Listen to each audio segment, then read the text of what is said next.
Alright, so this is Alex from soyachinchow.com. So here is the new Huawei Mate 20 Pro.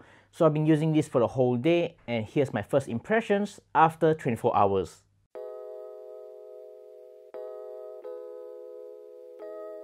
So Huawei's Mate 20 series comes in 4 different models, but this is the device that you should be looking at. So this is the mainstream model, not the crazy expensive Porsche design version. So this will compete directly with the Galaxy Note 9 and the iPhone XS. In terms of design, the Huawei Mate 20 Pro looks very similar to a Samsung Galaxy S flagship. So you get a curved glass for both front and back, you have thin metal frame that has no sharp edges, and the only way to tell it apart is that it comes with a notch at the top and there's a thinner chin at the bottom of the device. And what's interesting with the Mate 20 Pro is that he has this fine line textured back, so you can actually run your fingernails on it, and apparently this gives it better grip compared to standard glass. And when you turn to the back, you'll notice this 2x2 camera array, which Huawei says is inspired by Porsche's 4-point design that can be found on the headlamps of a Porsche 919. I know some people are not fans of this design, but I actually like it. It gives it that distinctive look. So from far, you can tell that this is no doubt a Huawei Mate 20 series. At the back, it still uses a Leica core-engineered triple camera setup, but it's actually different from what you get on the Huawei P20 Pro. You still get a 40MP f1.8 main camera with a large 1/1.7-inch sensor. You also get a 8MP telephoto shooter that has 3x optical zoom, and it also has optical image stabilization. What's new on the Mate 20 Pro is a 20MP ultra wide angle lens. So this is great for landscape shots as well as taking group pictures. That also means that there's no monochrome sensor on the Mate 20 series. So this could be a disappointment for those black and white enthusiasts. However, when I try it out, there's still a monochrome mode in the camera app, and from what I can see is that it's quite similar to what you get on the P20 Pro. In the past Huawei smartphones with the Leica core engineered lens, you used to have a monochrome sensor that can help to capture more details. But now, according to Huawei, since the technology is so advanced, this is no longer necessary. So what they do is they try to make it more versatile by adding an ultra wide angle lens. The camera experience is actually quite similar to the P20 Pro. You still get that insane night mode that can help you to take long exposure shots in handheld without the need of having a tripod. Zooming is also one of the best on the smartphone. You get 3x optical zoom, and the next step is 5x hybrid zoom, which is pretty good. And if you zoom all the way to 10x digital zoom, it still looks quite okay. The ultra wide angle lens is a great addition to the Mate 20 series. You can capture more without standing too far back. When you switch to the ultra wide angle camera, there's a noticeable delay of about 1 second, especially if you're switching from telephoto. My only complaint is the interface. There's no dedicated button to go into ultra wide mode. So if you use the zoom toggles, you have to jump from 1, 3 to 5, and then you get the 0.6x option. But of course, there's a faster way. One option is you can drag the zoom button to the right to jump straight to 0.6x. Another option is to pinch in so that you can get the ultra wide angle view. Of course, it'll be much easier if there's a dedicated button for ultra wide angle, just like what you get on a Samsung or LG smartphone.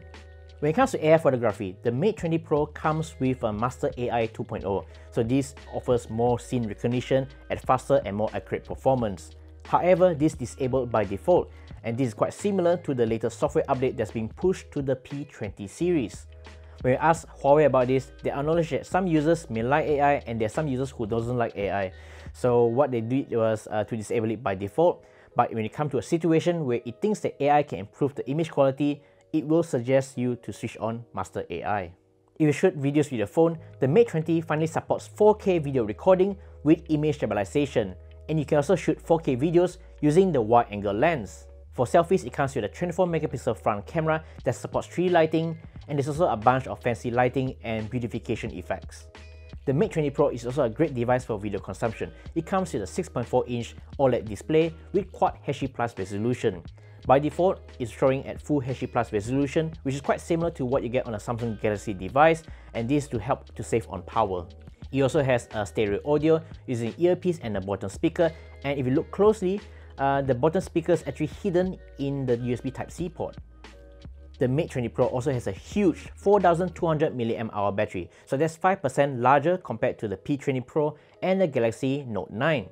And according to Huawei, they also have this new Huawei Supercharge technology that pushes 40 watts. So with this charger, you can charge from 0 to 70% in just 30 minutes. That's pretty fast. I can't give my final judgment on the battery life just yet, but from my experience yesterday, I got about 4.5 screen on time and I still have 25% battery life remaining, which looks pretty decent.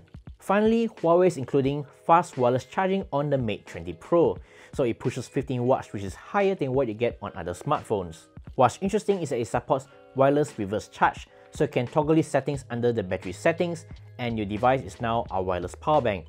So we tried it on the iPhone XS and it charges very easily. Another cool thing is the in-display fingerprint sensor on the Mate 20 Pro. So it's quite easy to set up, and for me it works most of the time. I have no issues with it. In fact, I think it's more reliable than what you get on the Vivo Nex. But if you want something more quicker, you can use the 3D face unlock. Well, it works as quick as the P20 Pro. It's almost like it's not there. You just lift up that phone and boom, you're in. Lift it up, you're unlocked almost immediately. Overall, the Mate 20 Pro is an interesting flagship to end the year. It has a bigger screen, bigger battery, wireless charge, a faster wired charge, and the interesting reverse wireless charging.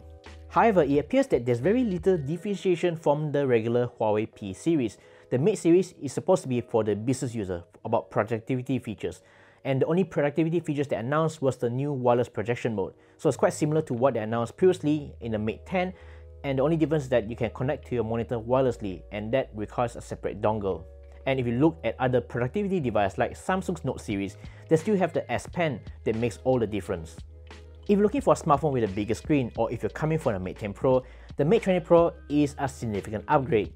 However, if you're using a P20 Pro, I suggest you stick to it unless you're looking to have some more fun with the new ultra-wide-angle lens. The Mate 20 Pro is officially priced in Malaysia at 3,599 ringgit, and this comes with a Kirin980 processor, 6GB RAM and 128GB of storage. In terms of expandability, it doesn't support microSD card. However, it supports the new NM card, which Huawei says that it will be available at the Huawei Experience stores near you. We don't know about the price of these NM cards yet, but it's likely to be more expensive than your regular microSD card. So that's our first impressions of the Mate 20 Pro.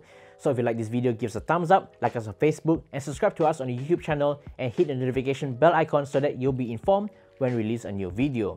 Thank you so much for watching, share this video, and we'll see you in the next one. Bye!